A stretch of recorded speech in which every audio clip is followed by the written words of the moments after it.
nabanggit ko nga before yung sa accuracy. Hindi talaga siya reliable for me. Kasi minsan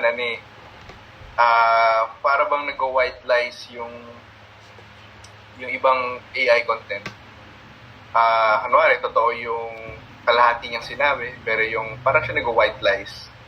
Kasi marami rin siyang mga pinagkuhanan sigurong info. Siyempre, hindi na niya ma-distinguish kung alin yung totoo at ano doon. Siguro kung AI din ako, malilito rin ako, diba? Sa dami na nag-feed sa'yo ng info. Ganon. So, kung bibigyan ko siya ng percentage, parang 30-70, 30 na hindi accurate. 70 yung accuracy. Tama. 30 na hindi siya accurate. Tapos 70 yung... sorry. 30% na hindi siya kapaki-paniwala. Tapos 70% naman... Baliktad pala, sorry. 30% yung kapaki-paniwala, tapos 70 yung hindi. Parang nakakalungkot lang din po na kapag AI nga po is madaming tao din nga po yung naniniwala pero hindi po nila alam na hindi lang po talaga yung paniwala. Next naman sorry, may add lang ako. Actually, yung AI, nagagamit ko rin pala siya. Like, advantage din siya sa akin. Kunwari, meron akong photo na blurred yung kuha. And very crucial yung photo na yun kasi once in a lifetime mo lang siya makukuhanan. Kunwari, yung pag-akyat ni Mayor sa stage, syempre, kapag kumuha ka ng picture, kunwari, hindi mo masasabi may mga dumadaan na tao, may dumadaan na... Actually, nangyari din sa akin, yung may dumaan na ibon. Tapos, minsan ginagamit ako siya ng AI to remove yung objects na nakakasira dun sa image. And nakakatulong din yung AI para sa akin, i-enhance yung photo. Kung medyo blurred siya, pwede niyang palinawin. Tapos, kung kunwari, madilim yung kuha ni Mayor, kung hindi kinaya sa editing ko, minsan nagagawa ng AI na pagandahin yung kulay and palitawin yung mismong subject mo sa photos. Ayan, so, proceed tayo sa next question. Best, naka-mute ka. Sorry po. Sa follow-up question naman po tayo. Okay. Can you describe a situation where you trusted or distrusted AI-generated information? What made you feel that way po? Mahilig yung sa situation pero anong ulit? Ano po? Parang i-describe niyo po yung situation or may na-encounter po kayo na hindi niyo po tinrust or tinrust niyo po or hindi niyo po tinrust yung AI-generated information po. What made you feel that way po? Sa akin, lahat talaga ng binabasa ko, lagi akong doubtful. Lahat ng mga nakikita ko online, hindi ko masyadong pinaniniwalaan. So, ang ginagawa ko kasing step talaga, lagi kong sinesearch muna sa Google. And then, kapag alam kong lang talaga, parang clickbait lang siya, o kaya rage bait, parang, okay, so hindi talaga siya reliable. Ang ginagawa ko kasi talaga, kailangan ko i-confirm. Lalo na kung, yun nga, nabanggit ko kanina, may mga ginagamit nila for diagram AI. Tapos, kunwari, yung Fiesta, gagawa sila ng publication material for Fiesta sa Lipa. Totoong may mangyayaring Fiesta. Pero hindi naman ganon yung talagang nasa picture. Kunwari, yung sa Lipa, ayoko namang sabihin yung siguro alam nyo na yan, yung hot air balloon. Meron diagram kasi doon na napakadaming hot air balloon kasi AI yung generated na So, syempre may perception tayo na, ay wow, ang dami palang hot air balloon na makikita sa ganitong event sa Fiesta. Pero nung nakita natin, I think less than 5 lang yung dumating. So, syempre, nakapag-cause siya ng, actually, na-bash pa yata yung page na yun eh. I mean, wala namang masama doon. Pero kasi dahil nga sa AI, pag pinresent mo yung AI na as something na parang nakakapag-create siya ng perception. So, sa akin, lahat dapat binabasa mo muna, tapos i-check mo rin kung yung mga info na yon kung galing ba talaga dun sa source na yon Kung ginamitan lang ng AI for diagram, yun. So, to answer the question, depende talaga. Next naman po is, what safeguards do you think are most important to ensure responsible use of AI in government communication po? Para sa akin talaga, kailangan mo rin i-check yung mga pages ng kasi iba-iba may local government, may provincial government, may regional agency, tapos meron din yung pang national level, tapos meron din yung pang international level, di ba? Kailangan mo talagang i-check din yung ibang sources. Kailangan mo rin i-compare yung stories kasi minsan may angulo na ganito, masyadong exaggerated yung story, meron din angulo na masyadong tinitake it na parang light lang ng news. So, kailangan mong mamagitan dun sa mga stories na yon. And of course, sa AI, kailangan mo rin talagang i-consult sa mga professional talaga. Kunwari, nag-search ka sa AI ng kunwari, gamitin natin context yung sa mga legal advice. Siyempre, may mga government offices na nagko-conduct ng legal consultation. So, kapag gumamit sila ng AI, medyo, siyempre, iba-iba naman yung batas natin sa Pilipinas, iba yung batas sa ganito, ganyan. So, medyo, hindi siya okay for me. Pag ganun yung sa mga concerns na. Depende kasi sa mga, sa mga contents actually. So, gusto niyo magbigay kayo ng example ng contents or proceed na tayo sa next question? Pwede man po tayo mag-proceed po. And next po is, Okay. why would certain conditions make you more open to using AI in your work? Repeat ko lang po, why would certain conditions make you more open to using AI in your work po, as information officer po? Ayun, sa organizing ng mga schedule, ginagamit ko rin yung AI. Kasi may mga task tayo na ano ba yung kailangan maipasa agad. Tapos ano yung kailangan ng mga task na paglaanan ng oras. Ano yung mga task na pwedeng sapat lang. Kasi alam naman natin na we cannot give our 100% sa lahat ng mga natin, sa lahat ng mga outputs natin kasi limited tayo sa oras eh. Kahit na gaano ka kagaling, kahit na gaano ka kalupet sa paggawa, hindi mo yan magagawa sa isang iglap lang. So, ayun, kailangan mo i-balance kung alin ba dito yung talagang pagtutuunan mo ng oras para magmukhang maganda yung output mo. Alin ba dito yung parang okay lang yung halimbawa sa Reels, okay na yung ganito ganyan. So yun, nakakatulong sa akin yung AI para i-determine kung alin ba yung parang dapat unahin or priority mo. Ganun. Next naman po is, what guidelines should be established to ensure responsible use po ng AI? Yun nga, always do fact-checking, tapos consult with experts or professionals sa field na gusto mong pagtanungan. Tapos sa mga figures, kailangan puntahan mo yung mismong involved na agency. Siyempre, hindi lang din lahat i-disclose sa'yo. Like, for example, punta ka ng PSA. Kasi nga meron tayong tinatawag ng Data Privacy Act. Yun. With certain guidelines, with endorsement letters, kailangan mo pa rin dumaan sa proseso. Yun. Yun ang pinaka-mainam na gawin. And sa paggamit ng AI, siguro, para maging responsable tayo, siguro kahit sa atin mismo manggaling, huwag tayo masyado mag-feed sa AI ng mga mga misinformation or mga disinformation na facts kasi nakakasira siya. Kasi kung nag-feed tayo ng maling information sa AI, baka mamaya gamitin nila yun as reference din dun sa mga taong gagamit ng AI. So dun pa lang,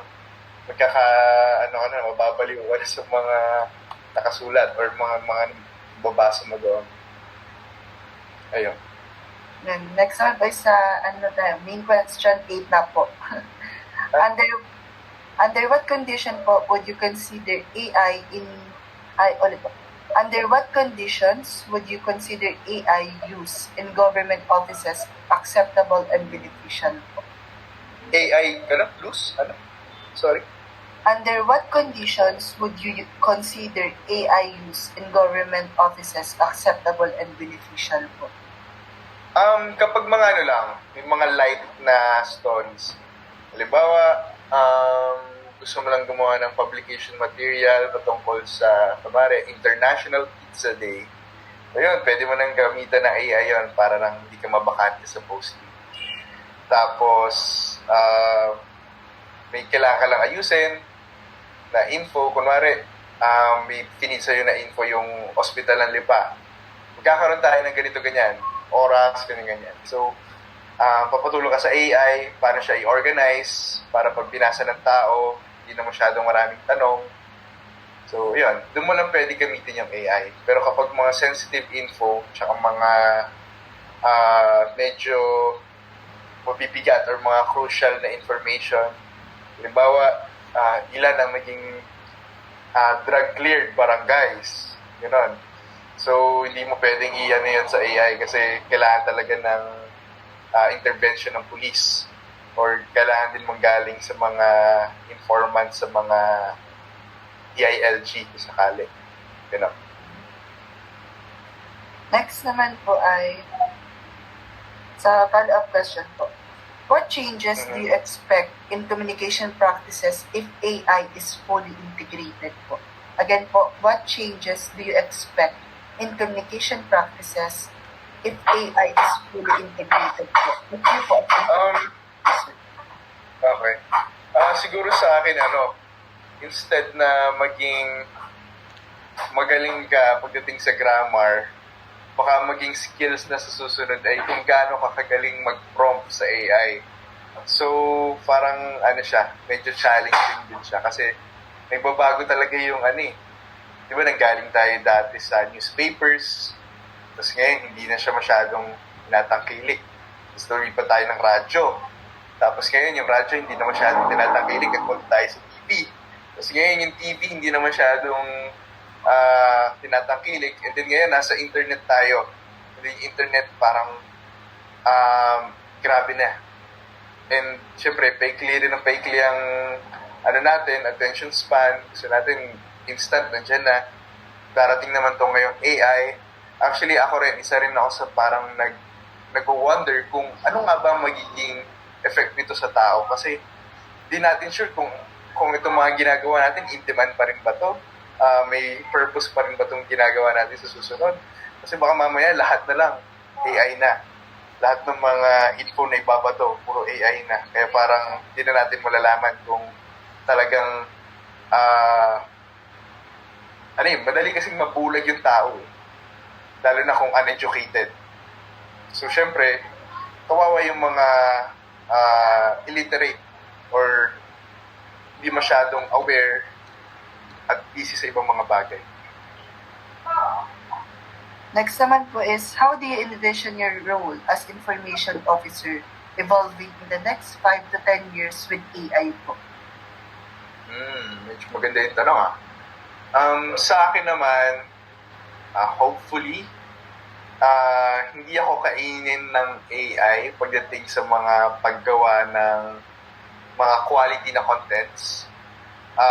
Gusto ko rin naman sana na kasi syempre pag hindi tayo nag-iisip parang kinakalawang ka rin talaga mentally. Hindi naman maganda yung ganun kasi may effects din yun sa atin sa buhay natin. Kapag hindi ka masyadong nag-iisip, parang happy-go-lucky ka lang, hindi ka makakapag-improve. Tapos hindi mo rin magagawa na maayos yung trabaho mo kasi masyado ka nang nagre-rely sa AI. So sa akin naman, magamit ko siya in a good way magamit ko rin siya in a convenient way at magamit ko rin siya ng with integrity. Hindi ko gagamitin for mameke ng tao, i-convince na ganito ganyan. Kasi, kunwari, hindi ko lang sure kunwari, sabihin ko sa AI, ang Lipa City ang pinakamayaman sa buong Pilipinas. Misa kasi pag ginawa mo yun sa AI, tapos after mong i-send yun sa kanya, tapos kunwari sinerge mo rin, after mo i-send yung message, minsan i-claim niya na totoo.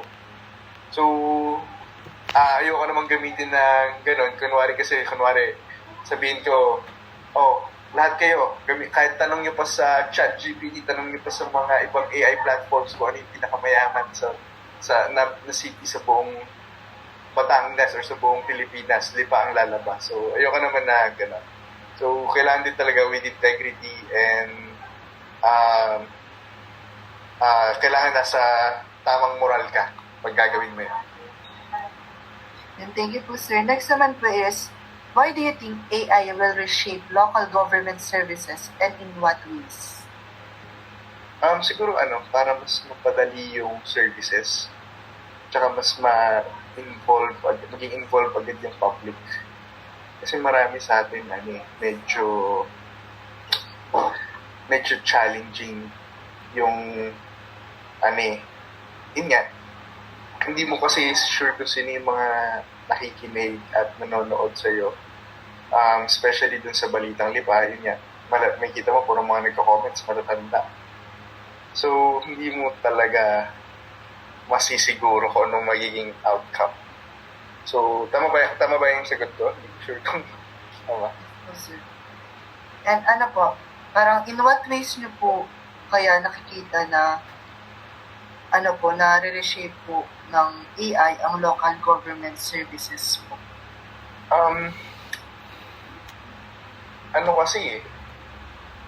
Kami actually, nasa panahon pa lang naman tayo na parang nag-a-adjust pa lang sa AI. And so sa Lipa City kasi, we're planning to become the next smart city. And of course, kailangan din natin i-integrate yung AI. We have to adapt yung digitalization ng city. So, syempre, less paperwork, more on the digital side, and syempre, yung data banking natin, hindi naman pwede habang buhay nasa papel yung mga nakasulat, di ba? So, para sa akin, this would be beneficial and also dangerous depending on the context and the usage of AI. Kasi pwede rin siyang i-weaponize Kasi, kunwari, sabihin, ito lang, sa technology natin, kunwari yung info mo, meron tayong criminal dito sa Lipa, and then, palalabasin na parang hindi talaga siya taga dito, or itatamper yung mga information na meron siya. Hindi natin masasabi. So, may advantages and disadvantages. So, this would really reshape kung ano yung meron tayo kasi makakatulong, pero meron tayong dapat pang pagtuunan ng pansin kasi mas delikado siya. Ganun. Next naman po is, yun na po, nasa exciting part na po, last question na po tayo. How do you think the use of AI po can improve transparency in government communication po? Kung paano makakatulong yung AI sa mas transparent na government, ganun ba? Yung transparency po in government communication. Para i-promote yung transparency? Tama? Sorry. Hindi po. Parang, how do you think the use of AI can improve transparency in government communication po?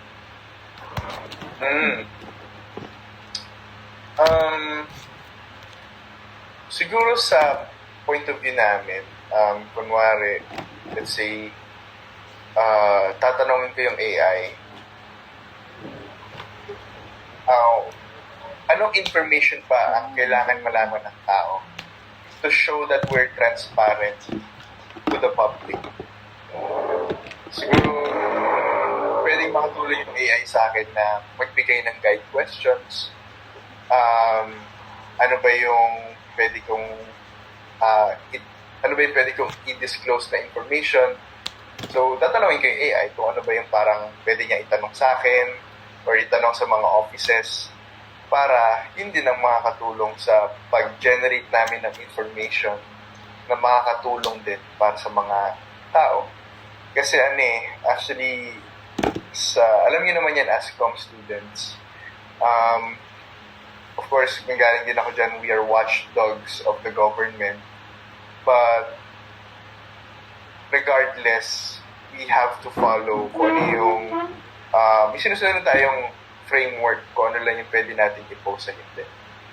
So, ayun, yun yung suggestion ko kung paano siya magiging transparent. We can ask AI or we can ask AI to help us kung paano ba natin i-aangulo yung balitang yun para mas madali siya maintindihan ng tao.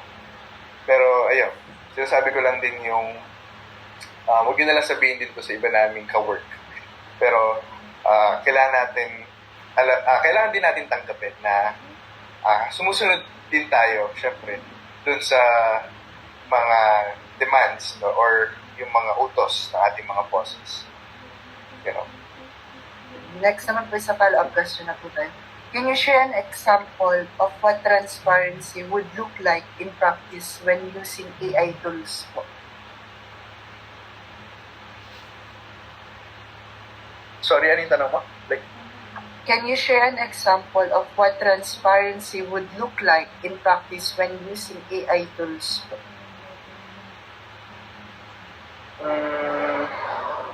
What transparency would...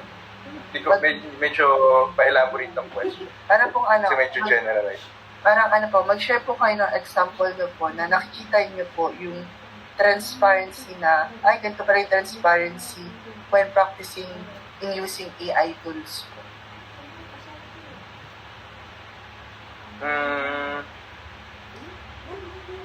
Sa akin, siguro hindi ko pa naisip yung tamang sagot dyan. Pero, based sa pagkakaintindi ko sa question mo, parang, for me, transparency is not, hindi siya na-determine based on yung sa ng AI, sa influence ng AI. Kasi transparency, nagagaling yan sa mga mismong leaders natin kung to what extent yung kaya nilang ipakita sa tao. Kasi aside from, magkano yung ginastos na budget sa pagpapagawa ng panibagong City Hall, it's their decision kung gusto nila i-disclose sa public o gusto nila i-publicize yung mga yung exact amount, yung breakdown, nakadepende talaga yan sa leader kung to what extent. Kasi pwede namin sabihin na ito yung nagastos, kunwari 101 million para sa project na to. Pero yung mga breakdown kasi, yung accounting na side doon, yung may iba't iba kasing level of transparency. So, we cannot really use AI pagdating sa ganong usapin kasi nakadepende talaga yun sa leader. Pero kung tatanungin ako kung anong pwedeng gawin ng AI para mas maging transparent, siguro pwede rin magpatulong sa AI kung paano, kunwari sa point of view ng ng mga nasa government, pwede namin gawin pagdating sa AI ay please give us, ito yung mga information na ginawa namin. Ito yung mga papeles, ito yung mga projects. Paano ko ba ito gagawing mas madali intindihin para sa tao? So, ganun. Parang yun lang yung parang may tutulong para sa akin ng AI para mas ma-enhance and mas mapaganda yung contents. Ay, yun nga, sa pag-restructure lang nung mga information na galing din sa amin. Pero yung transparency kasi, siguro mas maganda sa mga susunod yung questions, lagay niyo yung to what extent. Kasi yung transparency is a very generalized na word. So, hindi talaga siya nade-determine sa isang tanong lang. So, kailangan din talaga in-depth yung analysis niya pagdating sa transparency. Ganon. Thank you po, sir. And next naman po is, what reminders do you think should be emphasized to guide responsible AI adoption in government communication po? Sa government, siguro kailangan din ng may intervention ng siguro DICT. Kasi yung AI, minsan, aminin natin sa mga government officials or government offices, they don't have the time na i-fact check talaga lahat. Pero siguro sa DICT, they have to regulate yung mga information na nakikita rin nila online. Medyo challenging, but of course, services to para sa mga tao. Kailangan din nila talaga ng, when I say DICT, yung parang sila nagre-regulate. Kasi diba, sa ating mga internet, ganun. So, kailangan sila yung mag-regulate din sa mga AI companies. Like, ginagawa nila sa Facebook, kung sa TV tsaka sa film, meron tayong MTRCB. And I think DICT yung proper agency na mag-regulate para pagdating sa mga AI-generated na mga photos. Or let's say, kailangan bawat post, kunwari sa Facebook, kunwari nag-post sila ng picture, kailangan meron din magdedetermine na this image contains AI. Isa kasi, halimbawa, in-screenshot mo lang. Tapos, kinrap mo. Tapos, di ba may Google Gemini and then may logo yon ng Google Gemini sa pinakababa, sa lower right yata. Yun. Pag in-screenshot mo and then kinrap mo and then pinost mo ulit, di ba magmumukha na siya hindi AI. So, kasi pag sinave mo lang yung sa Gemini na photo and then pinost mo, lalabas yun na AI. Pero kung in-screenshot mo and then kinrap mo and then pinost mo, hindi na siya magmumukhang AI. So, kailangan mag-regulate din the ICT pagdating dyan. And then, yun, sa point of view ng users, nabanggit ko na rin naman kanina, kailangan nilang mas maging, kailangan nilang mag-fact check para lang din sa mga news, sa mga nakikita nilang fake news. Tapos, sa point of view naman ng mga AI companies, siguro dapat,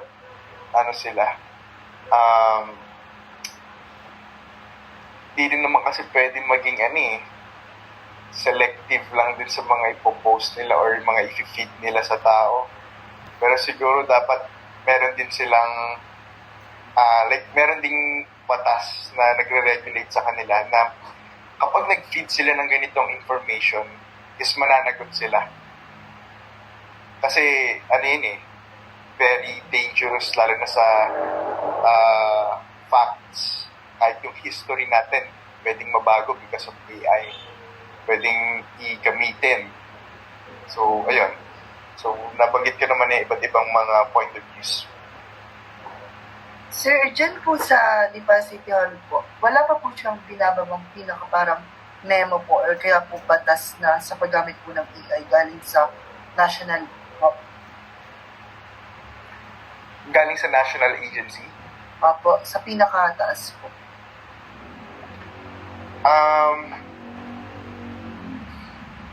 Sa amin naman, siguro galing sa national agency, for example, sa executive order ng BBM, wala pa naman so far. Tapos sa provincial level, kay governor, wala pa rin naman. Sa regional level, siguro sa DILG, regional director, wala pa rin naman. Sa local naman, sa mga boss namin, minsan, sinasabihan din naman kami. Use AI wisely. Ganun. So, pero wala pang direct instruction from Malacanang Palace or from the capital. Wala pa naman. Yun po. Next naman po is, how should government officers such as you po, information officers, communicate the use of AI to gain public trust po?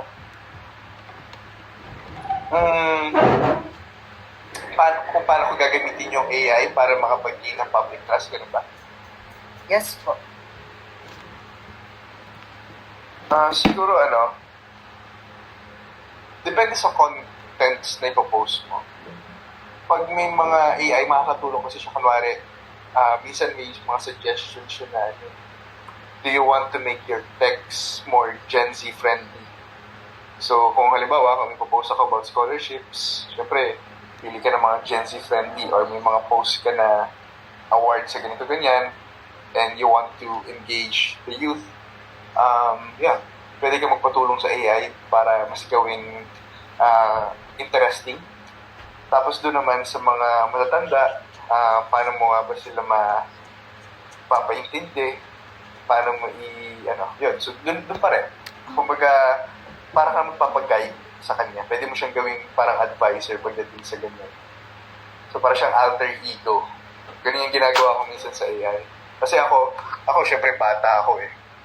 So hindi ko alam kung itong content ba na gagawin ko ay applicable sa matanda, applicable sa mga boomers, sa mga millennials. Yan. So iba-iba tayo ng age group, iba-iba rin tayo ng genders. So syempre, of course sa amin din, ako iniisip ko kung yung paggamit ng pronouns, di ba? We are very clear na ginagamit pa rin natin yung term na male and female even sa mga demographics na info na nilalagay na. Diba? Para rin natin mag-AI para hindi masyadong dating sa public na hindi masyadong feedback or bashing. Ganun. Sir, parang nagputol-putulong po kayo. Okay. Ano po putol? Hanggang saan lang yung narinig nyo? Parang yung sa feedback po and bashing. Yun. Actually, doon lang naman yan. Parang papatulong ka sa AI para, idepende yung content mo doon sa Kunwari kung gusto mong mas gawing Gen Z friendly yung post mo, papatulong ka sa AI, paano ba yung atake na gagawin mo na content? Tapos, paano ba gagawin mas simple para sa mga matatanda na magbabasa or manonood or titingin sa gawa mo? Tapos, paano ba siya magmumukhang So, depende sa mga genders. Kunwari sa pronouns, titignan mo kung baka yung sentence ko pwede kong ipa-paraphrase sa AI para hindi naman magmukha na kunwari sa Miss Gay. May mga, ito kasi, alam naman natin kunwari sa Miss Gay, may mga iba sa kanila, gusto tawag pa rin sa kanila, kuya. May iba naman sa kanila, gusto pa rin tawag sa kanila, ate. May iba naman sa kanila, gusto tawag sa kanila, parang depende sa'yo. So, of course, papatulong ka sa AI para gumawa ka ng caption na hindi masyadong nakaka-offend, hindi masyadong sexist yung dating, or hindi masyadong racist yung dating. Pagdating naman sa mga iba nating, kunwari may mga iba tayong indigenous people na kasama dito sa Lipa, naninilalaan sa Lipa. Siyempre, hindi naman exclusive for Batangueños lahat ng mga posting natin, or for Lipeños. Ayun, so maraming facts na kailangan consider, and nakakatulong yung AI para makaiwas ka sa mga criticism, especially ang mundo very fragile. Iba-iba tayo ng standard sa mundo. Ganun. Next naman po is, what kind of materials would help people better understand AI use po?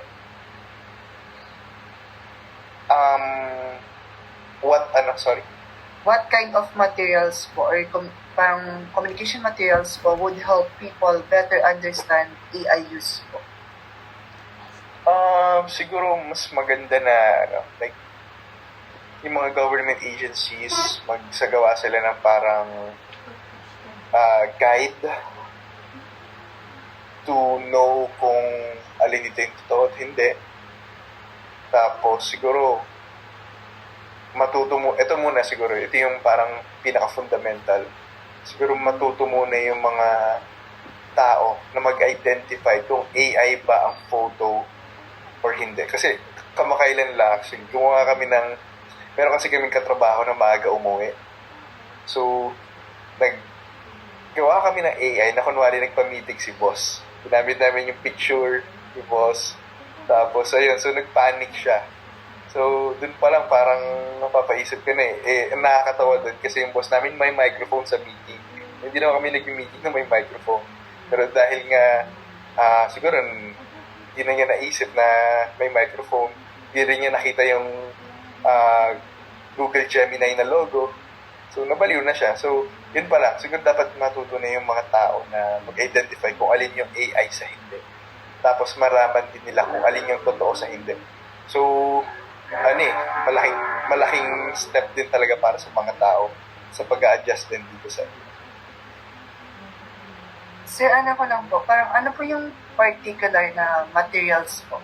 Or communication materials po yung pwede yung maano po? Ayun, siguro yun nga, infographics na may guide on how to use and how to spot yung AI sa hindi.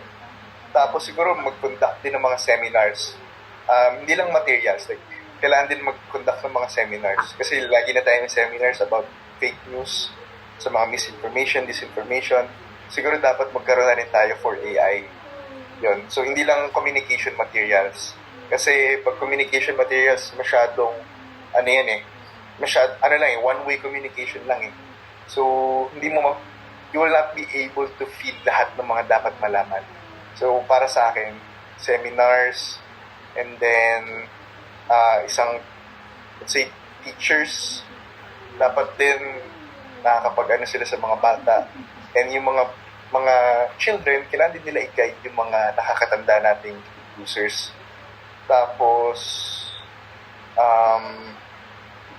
kailangan din malaman ng mga tao yung mga materials kasi na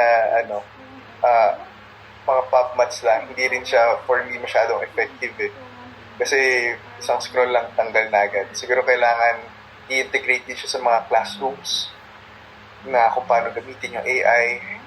Kasi hindi pwede yung yung parang newspaper lang kasi hindi naman papansinin yan eh. Hindi naman pag nag-scroll ka, may nakita ka lang na how to spot AI, parang hindi mo na para basahin yun eh. So, kailangan nakatutok din talaga yung mga magulang para sa mga young viewers din na umahawak ng iPad ng mga bata naglalaro. Yan. So, ayan. Nag-gets mo ba? Like, hindi sa communication materials. Like, kailangan may direct orders. Kunwari, DepEd, i-integrate nila sa classroom. Tapos, mga police, i-integrate din nila sa mga mag-conduct sila ng mga seminars sa iba't ibang mga kumpanya or sa mga government offices. Ganun. Yes po, sir. Thank you po. And next po is, how do you think AI-related communication can be made clearer to the public po? Sorry, Ana? How do you think AI-related communication can be made clearer to the public po? I-Tagalog mo nga. Parang medyo generalized kasi yung question. Parang, paano niyo po, kaya na paano niyo po parang gagawin po na yung AI-related communication mapaunawa sa tao po ng mas maliwanag? Yun lang for me. Yung pagpapasimple ng mga text, tapos yung mga necessary information lang. Ayun lang. Pero hindi mo kasi masasabi para sa akin eh kung ano yung magiging effective. Minsan nga, kahit na ito yung intention mo sa post, iba yung dating sa tao eh. So, yung AI, actually parang talaga siyang risk na you have to take whenever you post something na AI-related. Kasi, nag-iiba. For example, meron kang nagpatulong ka sa AI na kunwari, may mga bago tayong commercial buildings or commercial spaces sa Lipa City.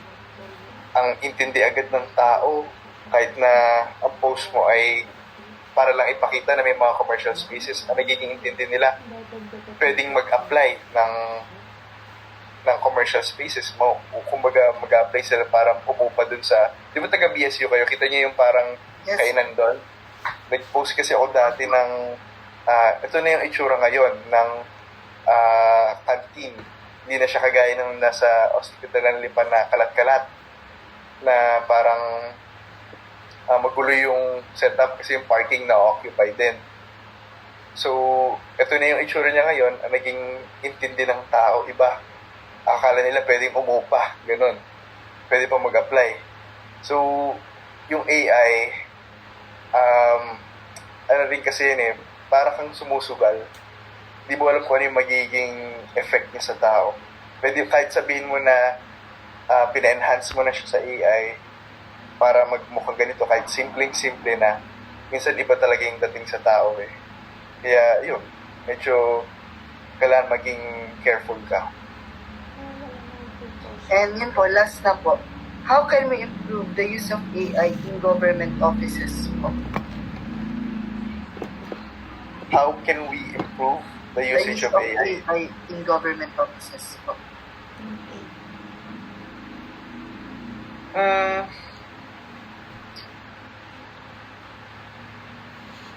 Part of this, parang yun lang talaga parang for convenience, ano lang talaga, na purpose yung AI. Hindi siya para magpatakbo ng city. Hindi para sa akin yung AI para lang siyang pang paggamit sa mga ibang contents, pero hindi siya yung determining factor para magpatakbo ng isang organization. So, ano lang siya, para lang siyang palamuti na nakakatulong, pero hindi mo pwedeng i-rely na yun yung makakatulong sa pag-unlad ng city. Pwede ka lang kumuha ng suggestions, pwede ka lang kumuha ng parang kunwari, magpapa-survey ka. So, hindi naman namin ito ginagawa sa PIO kasi bawal sa atin. So, suggestion ko siya noon, kunwari, pabor ba kayo sa kung sakaling magkakaroon ng parang coding sa lipa. So, pwede kayo magpatanong sa AI kung paano nga ba parang i-endorse sa tao or i-direct sa tao na hindi sila masyadong matitrigger. Ganon. Hanggang ganon lang. Pero hindi pa rin siya sa public. Kasi kailangan talaga tao yung nagpapatakbo. Hindi siya yung parang magiging effective ba to pag ginawa mo to. Kasi minsan pag may mga decisions yung AI, kahit sabihin mo na kunwari padamihin yung business establishment sa lipa para umunlad, hindi pa rin yung sasapat Kasi bakit? Halimbawa, sobrang dami ng business establishment sa atin. Yung lumala naman yung traffic natin,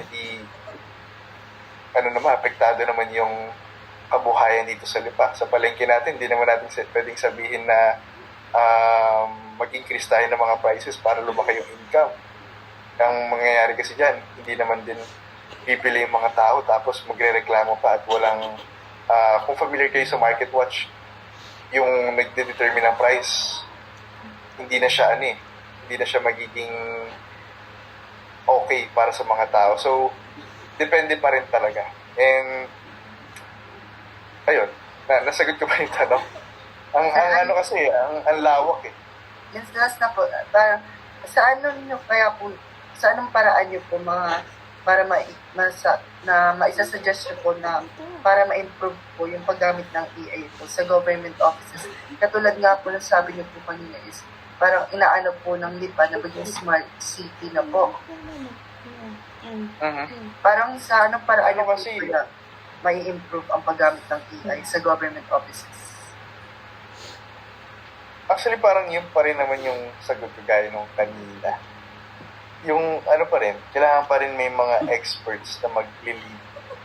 Since everything actually wala pa nga tayong matatawag na experts sa AI.